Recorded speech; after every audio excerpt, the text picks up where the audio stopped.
যুবক, এরে মুরব্বী বাবা জিরা, আমার দিলের কানটা একটু লাগা দাও।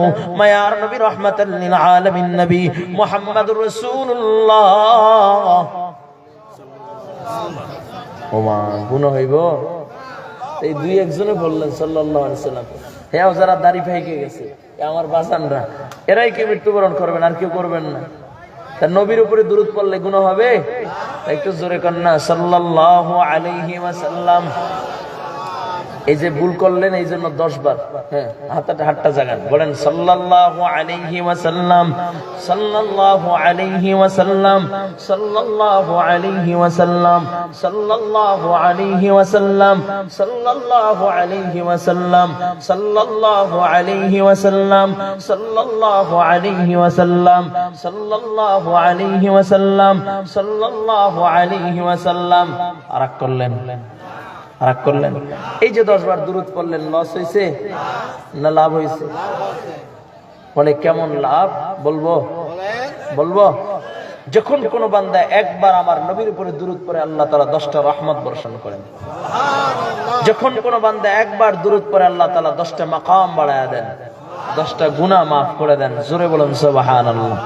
শুধু তাই না বাবা, আল্লাহ পাক রব্বুল আলামিন বান্দাকে নামাজের জন্য বানাইছে। বান্দা নামাজ পড়েন, আল্লাহ নামাজ পড়েন না। বান্দা জিকির করে, আল্লাহ তাআলা জিকির করেন না। বান্দা যাকাত দেন, আল্লাহ তাআলা যাকাত দেন না। বান্দা হজ্জে বাইতুল্লাহ করে, আল্লাহ তাআলা হজ্জে বাইতুল্লাহ করেন না। কিন্তু বান্দার সাথে আল্লাহ তাআলার সাথে একটা আমলের বড় মিল। এ যুবক, আর কোন আমল আল্লাহ করেন না, একটা আমল বান্দাও করে, আল্লাহ করে। এই একটা আমল বান্দার সাথে আল্লাহ তাআলার সাথে মিল, সেটা হলো আল্লাহ পাক রব্বুল আলামিন বলেন, ইয়া আইয়ুহাল্লাযীনা আমানু সাল্লু আলাইহি ওয়া সাল্লিমু তাসলিমা ইন্নাল্লাহা ওয়া মালাইকাতাহু ইউসাল্লুনা আলান নবী ইয়া আইয়ুহাল্লাযীনা আমানু সাল্লু আলাইহি ওয়া সাল্লিমু তাসলিমা। ও কলেজের টুকরা যুবক, এই আয়াত আমরা পড়লে মনে করি জিলাপি খাওয়ার আয়াত। কি বলেন? এই আয়াত পড়লেই দেখবেন একদম সাল্লাল্লাহ। ওই আমার বাজার টান দিয়ে নাই, দেখছেন? ও মিয়া, এটা শুধু জিলাপি খাওয়ার আয়াত নাই, আয়াতের হাকিকত আর মর্যাদা যদি বান্দা বুঝতো তাহলে সব সময় বান্দা আমার নবীর দুরূদ পড়তো। সুবহানাল্লাহ। আল্লাহ তাআলা বলেন এই আয়াতে কারিমার ভিতরে, আল্লাহ পাক রব্বুল আলামিন বলেন ফেরেশতাদেরকে আল্লাহ তাআলা আদেশ করেন তোমরা আমার নবীর উপরে দুরূদ পড়বা। আল্লাহ বলেন আমিও আমার নবীর উপরে দুরূদ পড়ি। ফেরেশতাদেরকে আল্লাহ বলেন তোমরা আমার নবীর উপরে দুরূদ করবা।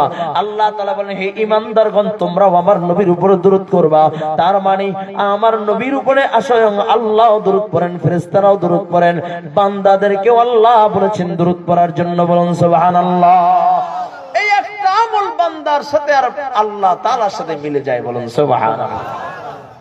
পড়বেন তো ইনশাআল্লাহ। আচ্ছা, এখানে অভাবে আছেন কে কে? অভাব, ঋণগ্রস্ত বা টেনশন বা মিথ্যা মামলা মাথার উপরে ঘুরতেছে, এমন কে কে আছেন? হাত জাগান তো। আপনিও আছেন, আমিও আছি।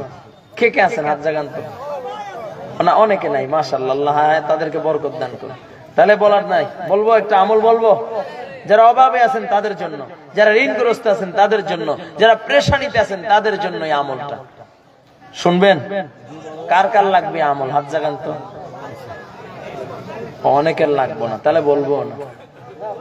বলবো নিবেন এই আমলটা, তাহলে একটু দিলের কানটা লাগায় দেন। বাগদাদের ভিতরে এক ব্যক্তি ছিল, অনেক ধনী ব্যক্তি।